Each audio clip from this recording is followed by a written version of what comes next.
The wall phone in my kitchen rang at exactly 10:47 on a cold, rainy Thursday night in Shasta County. I remember the exact digits on the digital clock because my right knee had been throbbing since the cold front rolled down from Mount Shasta that afternoon, keeping me awake. I had just carried a mug of black coffee onto the porch, listening to the rain beat a steady rhythm against the metal roof. I almost let the call go to voicemail, thinking it was just another telemarketer. But Emily, my late wife who passed away 6 years ago, always told me to answer when the family called late. When I picked up, all I heard was shallow, trembling breathing, then a whisper. Dad. The sheer terror in my daughter Audrey's voice made every hair on my neck stand up. I left him, she whispered. In my 31 years as a federal law enforcement officer, I had learned that silence is often the best response when someone is terrified. I stood still, waiting. Then, a loud, heavy bang rattled through the receiver. Someone was slamming against a wooden door. Audrey, I said, keeping my voice level and calm. Where are you? I am in the bathroom at the Pilot gas station in Shasta Lake, off Interstate 5, she whispered, her voice cracking as she tried not to sob. He is outside the door. He followed me from the apartment. Another loud bang echoed through the phone.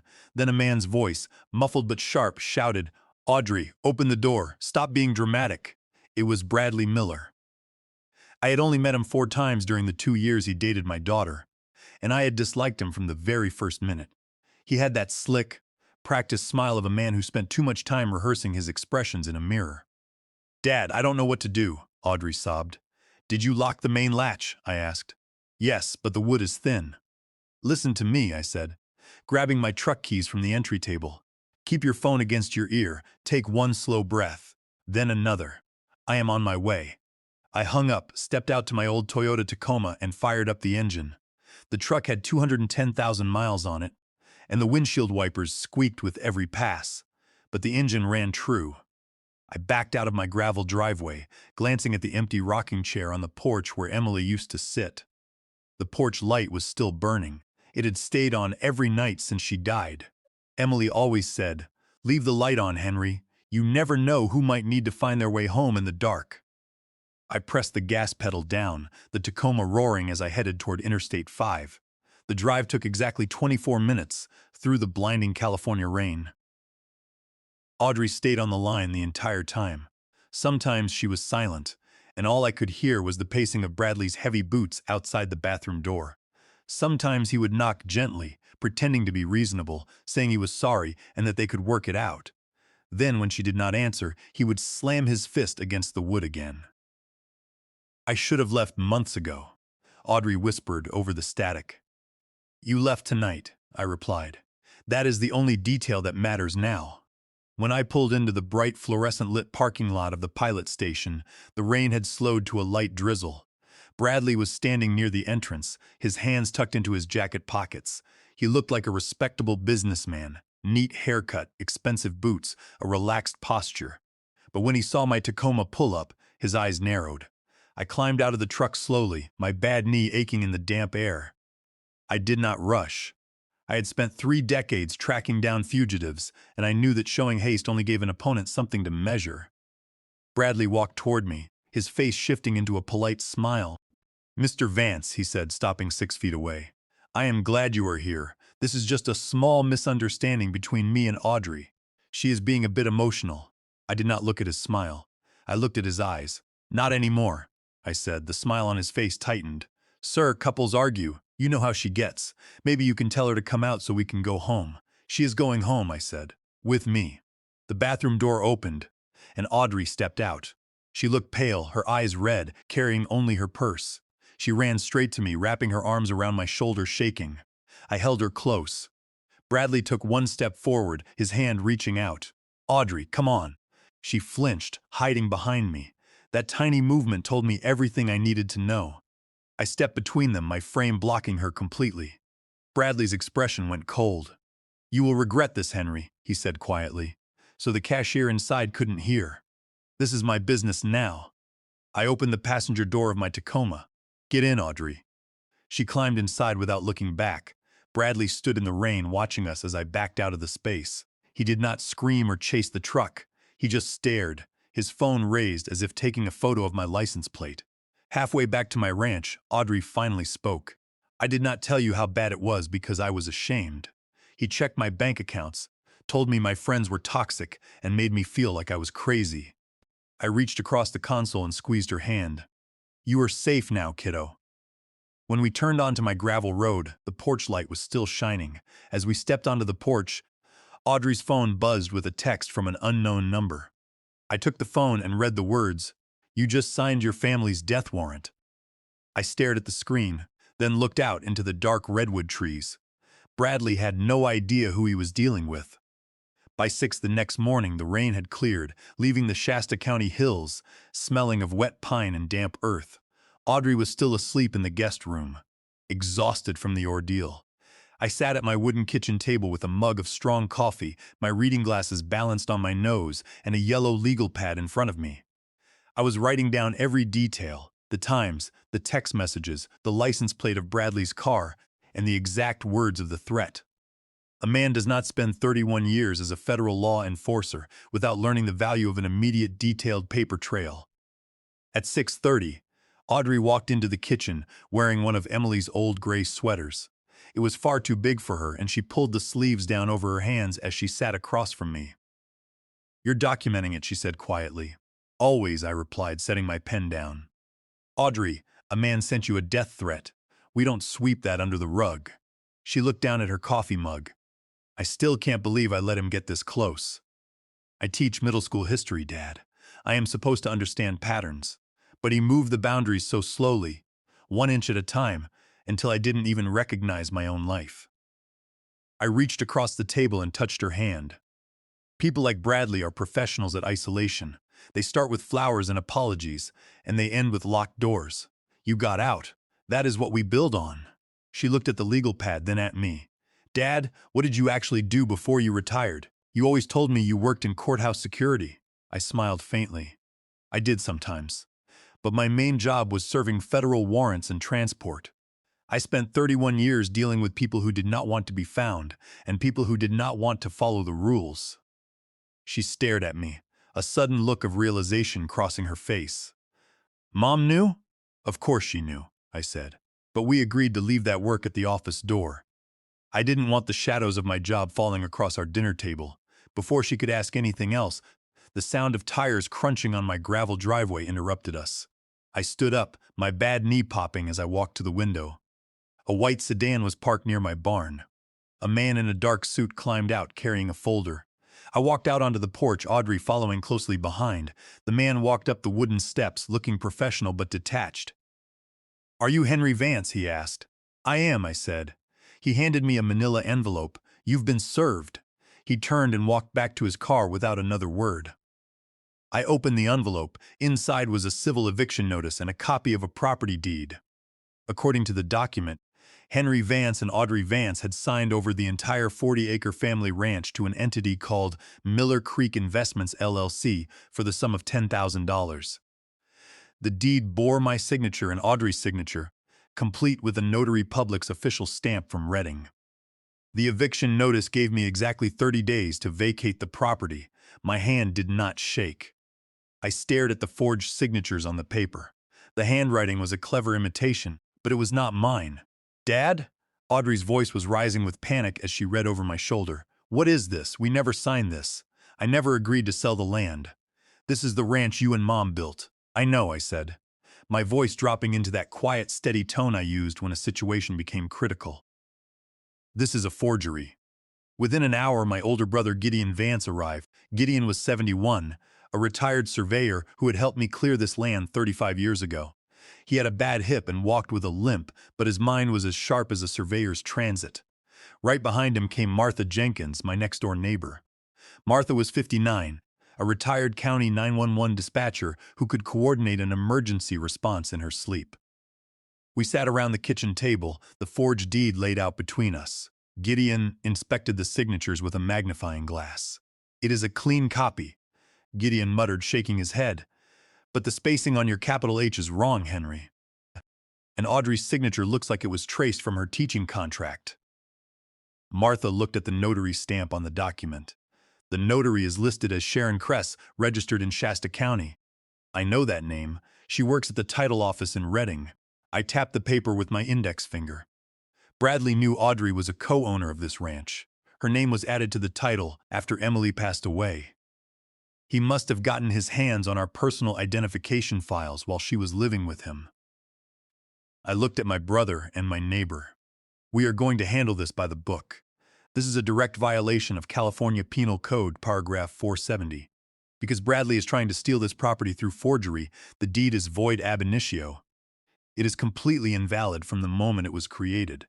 It has zero legal standing. I turned to the next page of my legal pad, and because I am 66 years old, targeting my home and my assets falls directly under elder financial abuse under California Welfare and Institutions Code, paragraph 15610 byte 30. This isn't just a property dispute anymore. This is a felony. Martha stood up, pulling her phone out. First thing we do is secure this house. Henry, you have 2 old cameras by the barn, but that's not enough. I am going to call my nephew at the security store. We are setting up high-definition cameras on the driveway, the side gate, and the porch. If Bradley so much as drives past that mailbox, I want it recorded in 4K. Gideon stood up too, grabbing his tool bag. I will help her mount them, Henry. You and Audrey need to go to Reading. Find that notary. We need to know how her stamp ended up on this garbage. I nodded, folding the forged deed and sliding it into my jacket pocket. Bradley thought he was playing a game of pressure, but he had just handed us the rope. The drive to Reading was quiet, the gray clouds hanging low over the Sacramento River. Audrey stared out the passenger window, her fingers wrapped tightly around the strap of her purse. Dad, she said as we crossed the bridge into the city, what if the notary lies? What if Bradley paid her off? A licensed notary public in California has to keep a detailed physical ledger, I explained, keeping my eyes on the road. Every transaction requires a signature and a thumbprint from the parties involved. If she is in on it, she is risking state prison. If she isn't, she will be our best witness. We found the title company office in a brick building downtown. Sharon Kress was a woman in her late 40s, with neat glasses and a stack of files on her desk. When I introduced myself and showed her the copy of the deed, her face went completely white. She took the paper from my hand, her fingers trembling slightly. "Oh my God," she whispered. "I didn't sign this." She stood up immediately and walked to a locked cabinet behind her desk. She pulled out a heavy leather-bound ledger and flipped through the pages for the date listed on the deed. July 12. She ran her finger down the column. "There is nothing here," she said, her voice shaking. "No entry for Henry Vance, no entry for Audrey Vance, and look at the stamp alignment." She pointed to the seal on the deed copy. The seal is slightly crooked, and the registration number has a faint smudge. "Henry, my official notary seal was stolen from my desk 3 weeks ago. I filed a report with the Reading Police Department the very same day. I have the case number right here." She pulled a pink slip of paper from her desk drawer and handed it to me. I looked at the digits. The theft had occurred exactly 4 days before the forged deed was filed at the county recorder's office. "Thank you, Sharon," I said, taking a photograph of the police report. "This is the proof we need. This deed is officially void ab initio under California Penal Code, paragraph 470. It is a completely fraudulent document." While we were in Reading, my phone buzzed. It was Martha. "Henry, I did some digging through my old contacts at the county dispatch and civil court. Bradley Miller has a history. 4 years ago, a woman named Rebecca Cross filed a petition for a temporary protective order against him in Sevierville. Wait, no, in Sacramento County. The case was dismissed because she failed to show up for the final hearing. But I managed to track down her current phone number. She runs a small bookkeeping service here in Reading. You need to talk to her. I wrote down the number on my pad. We did not call immediately. When a person has been traumatized by someone like Bradley, a sudden phone call from a stranger can make them run. Instead, I sent a polite text message. "My name is Henry Vance. My daughter Audrey recently left Bradley Miller. We have discovered a fraudulent property deed bearing his name. I am a retired federal officer and I want to keep my daughter safe. If you are willing to speak, I would greatly appreciate a brief meeting. We can meet wherever you feel comfortable." It took 45 minutes for a reply. Smoky Mountain Diner on Highway 99. 2 p.m., Bring your daughter. No men other than you. We arrived at the diner at 1:45 p.m. It was a busy place that smelled of fried onions and coffee. Rebecca Cross was already sitting in a corner booth, her green raincoat buttoned to her neck. She was in her early 40s, with tired, watchful eyes that scanned the room every time the bell above the door rang. When we sat down, she looked at Audrey first. The silence between them lasted for several seconds, but it was filled with a mutual, painful understanding. "Did he start checking your phone?" Rebecca asked. Audrey nodded, a tear slipping down her cheek. "Yes. He said my friends were jealous of our relationship." Rebecca gave a bitter, dry laugh. "He did the exact same thing to me. First, he isolates you. Then he starts managing your money. 3 years ago, he forged my name on a business loan for $50,000, using my condo as collateral. When I found out and threatened to go to the police, he sent me a photo of my mother walking into her church. He told me that if I ruined his reputation, my family would pay the price. I was so scared that I dropped the protective order, sold the condo, and moved here." I sat quietly, letting Rebecca speak. An investigator knows when to listen. "He is a bully, Rebecca," I said gently, "but he made a mistake this time. He targeted my family ranch. I am not afraid of him, and I have the legal tools to stop him." I showed her the copy of the police report from the notary. Rebecca looked at it, a faint spark of hope appearing in her eyes. "If you go to court, I will testify," she said. "I am tired of running." As we drove back to the ranch, Audrey's phone lit up with a new message from Bradley. It was a photo of the parking lot at her elementary school, taken from across the street. The text read, "Pretty easy place to find. Tell your dad to pack his bags. The ranch belongs to me now." Audrey began to shake. "Dad, he knows where I work. He is going to come after me." "No, he isn't," I said, pulling over to dial Deputy Sean Brady's direct number. "Today we set the trap." Deputy Brady answered on the second ring. I explained the situation in the text message. "I am taking this seriously, Henry," Brady said. "I'll have a patrol car near the school, but do not engage him yourself. Let us handle it." I hung up. I had no intention of starting a fight, but I was going to make sure that when Bradley stepped onto my land, there would be no way out for him. By Friday afternoon, my ranch was fully monitored. Gideon and Martha had mounted 5 high-definition cameras around the property, all linked to a digital recording drive sitting on my kitchen counter. The cameras were not hidden. I wanted Bradley to see them. If a bully knows he is being watched, he will either walk away or double down on his own arrogance. I was betting on his arrogance. At 4 p.m., Deputy Sean Brady parked his patrol car at the bend of our gravel road, about 100 yards away. He was out of sight from the main driveway, but close enough to respond within 30 seconds. Gideon sat in a folding lawn chair on the front porch, a glass of sweet tea in his hand, looking like a retired senior citizen who had nothing better to do than watch the clouds. Martha sat at my dining room table, her laptop open, monitoring the live camera feeds. Audrey stood inside the screen door, her hands clenched tight. "You don't have to be out here, Audrey," I told her, leaning against the porch railing. "I am not hiding in the house anymore, Dad," she said, her voice quiet but firm. At 4:42 p.m., the sound of a modern engine broke the silence. A dark sedan rolled slowly up my driveway, kicking up small clouds of gray dust.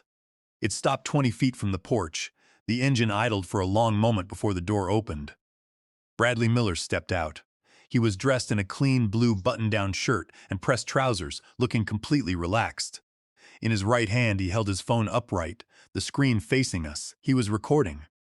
"Good afternoon, Henry," he called out, his voice loud and clear, obviously intended for his camera. "I see you're still here. I brought a copy of the deed. You have 29 days left to vacate my property. I don't want to have to call the sheriff to evict an old man." Gideon took a slow sip of his tea. "Son," Gideon said, "I have had 2 hip replacements that were more intimidating than you. You can turn that phone off." Bradley ignored him, keeping the lens focused on me as he walked toward the steps. Audrey," Bradley called out, correcting himself. "I know your dad is controlling you. He is trying to force you to stay here. I just want to talk to you for 5 minutes. You know I love you." I stood at the top of the steps, my hands resting on the wooden railing.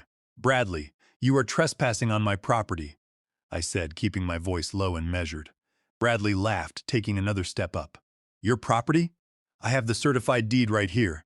Signed by you and Audrey. Miller Creek Investments owns this land now. If anyone is trespassing, it is you. The deed you are holding is a forgery, I said. We spoke to Sharon Kress yesterday. Her official seal was stolen 3 weeks ago, and she has no record of us in her ledger.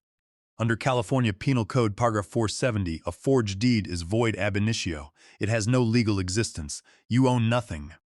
A brief shadow of doubt crossed Bradley's face, but he recovered quickly, his polished smile returning. That is a nice story, Henry, but I have a recording that says otherwise. He tapped his phone screen and held it up. A voice recording began to play. It was my voice, loud and angry. I'll handle you my way. Bradley, you won't like what happens next. Bradley looked toward the road, expecting Deputy Brady to appear. I recorded your father threatening my life 2 days ago. I think the sheriff will be very interested in this. From the kitchen, Martha walked out onto the porch carrying her laptop. We have a recording tube, Bradley, she said, setting the laptop on the porch table. Except ours doesn't skip the weather report. Martha pressed play on her screen. The video showed the security footage from my porch camera from 2 days ago, with the audio track playing clearly. We heard my voice, then Bradley's voice trying to bait me, saying, "Come on, old man, tell me what you're going to do." Then my full, uncut response played. I'll handle you my way, Bradley. My way means every camera, every police report, and every legal option available. You've pushed this far enough. Audrey deserves to live without looking over her shoulder, and I will protect her using the law. You won't like what happens next. The difference was stark. Bradley had sliced out the middle sentences to make my legal warning sound like a physical threat. But there was more. Right before the cut in Bradley's version, my kitchen radio could be heard playing a live weather broadcast. Rain moving through Shasta County tonight. In Bradley's edited version, the audio jumped instantly too. Clear skies expected tomorrow afternoon. A live radio broadcast doesn't skip 12 hours in half a second, Bradley, I said quietly. You presented edited evidence to a law officer. That is a separate felony. Bradley's face turned red. He lowered his phone. Just then, a silver SUV pulled into the driveway. Mrs. Evelyn Gable, the principal of Audrey's school, climbed out, holding a folder of printed documents. She walked up the steps, ignoring Bradley entirely. Deputy Brady, she called out as the officer walked up the driveway. I have the security logs from our school parking lot. Mr. Miller's vehicle was registered on our cameras 3 times last week, staying for over an hour each time after Audrey asked him to stay away. Bradley took a step backward, looking around the yard. Everywhere he turned, another piece of his trap was snapping shut on his own feet. Deputy Brady walked up the steps, his face stern. Bradley Miller, put your phone down and turn around. This is ridiculous, Bradley stammered, his confidence finally cracking. These old people are setting me up. You set yourself up the minute you forged a deed, Deputy Brady said, grabbing Bradley's wrists and clicking the steel handcuffs into place. As he was led to the patrol car, Bradley looked back at me, his teeth clenched. I did not smile, I just watched him go. The first battle was won, but the war was going to be settled in a courtroom. Exactly 3 weeks later, I stood outside the Shasta County Courthouse in Redding. The morning sun was breaking through the valley fog, warming the concrete steps. Audrey stood beside me, wearing a dark blue blazer. She looked nervous, but her shoulders were back and she wasn't looking at the ground anymore. You ready, kiddo? I asked, holding a paper cup of coffee. She took a slow, deep breath and nodded. I am. I spent 2 years letting him write my story. Today, I write the ending. We walked inside. The courtroom was quiet, smelling of floor wax and old wood.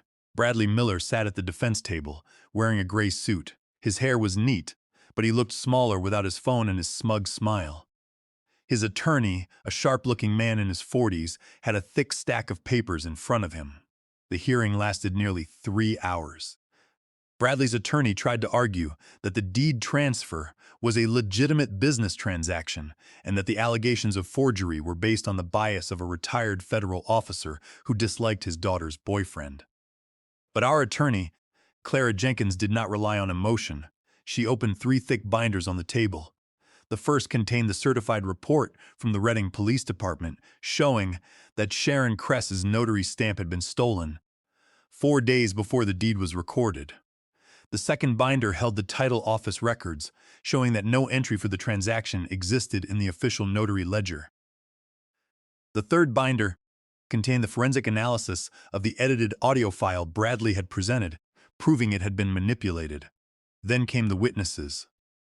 Sharon Kress testified first, confirming under oath that she had never seen Henry or Audrey Vance in her office, and that the signature on the deed was a forgery. Rebecca Cross took the stand next. She looked nervous, but she spoke clearly as she described the identical pattern Bradley had used to steal her condo 3 years ago. "He uses your fears against you," Rebecca told the judge. "He makes you think no one will believe you, but the documents don't lie." Finally, Audrey was called.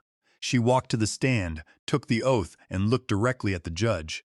She described the emotional abuse, the financial control, and the moment she realized she had to run. "I was ashamed," Audrey said, her voice trembling slightly before steadiness returned. "I thought my father would think I was weak, but when I called him from that bathroom, he didn't ask for proof. He just came. I realized that the hardest part of leaving wasn't the door. It was believing that my voice still mattered." The judge, a stern woman with graying hair, spent 15 minutes reviewing the binders before delivering her ruling. She did not raise her voice, but her words fell like heavy stones. "The court finds the evidence of forgery overwhelming," the judge announced. Under California Penal Code paragraph 470, the deed purporting to transfer the property to Miller Creek Investments is hereby declared void ab initio, null, void, and of no legal effect. Full ownership of the property remains with Henry Vance and Audrey Vance. The judge turned her gaze to Bradley. "Furthermore, this court finds that the defendant engaged in a systematic campaign to defraud an elder citizen of his primary asset. Under California Welfare and Institutions Code 15.6.10.30, I am finding the defendant liable for elder financial abuse. I am awarding the plaintiff $75,000 in damages and attorney fees." The judge paused, looking at the bailiff. "In light of the evidence of document forgery, grand theft, and witness harassment, I am ordering the defendant held in custody, pending formal felony charges by the district attorney." The sound of the judge's gavel echoed through the room. Bradley's attorney closed his briefcase in silence as the bailiff led Bradley away in handcuffs. Outside the courthouse, there were no cameras or reporters. The traffic on Court Street kept moving, and a postal worker was delivering mail to the building next door. Real justice rarely looks like a movie. Most of the time, it is just a group of ordinary people sitting in a quiet room, making sure the truth is written down on paper. The following Saturday, the weather was beautiful at the ranch. Gideon was sitting in his lawn chair on the porch, shouting instructions while doing absolutely none of the physical work. "You need to tighten that bottom bolt, Henry," Gideon grunted. "My hip is telling me it's going to rain next Tuesday." Martha rolled her eyes from the steps. "Gideon, your hip hasn't predicted the weather correctly since 1998. Audrey laughed, using a socket wrench to tighten the new wooden railing we were installing. For the first time in 2 years, the laughter sounded completely natural. It wasn't shielding any fear, it just belonged to the afternoon. I leaned against the porch post, resting my bad knee, and watched my daughter work. She was strong, capable, and free. "I can't fight every battle for you, Audrey," I said gently. She stopped tightening the bolt and looked up at me, smiling through a few stray hairs. "I don't need you to, Dad. You already showed me how to stand." I reached over and squeezed her shoulder. "Just promise me one thing." "What is it?" she asked, looking up at the porch light. "When the storm comes," I smiled, "leave the light on." "Always," she said. That evening, after Gideon and Martha had gone home, I sat on the porch with a glass of sweet tea. The crickets were active in the redwood trees, and the valley air was cool and clean. The porch light threw a warm, yellow circle over the steps. I looked at the empty rocking chair beside mine. I knew Emily was watching, and I knew the light would never go out. I had spent my life protecting people, but I finally understood that the best way to save someone you love is to stand beside them until they find their own strength.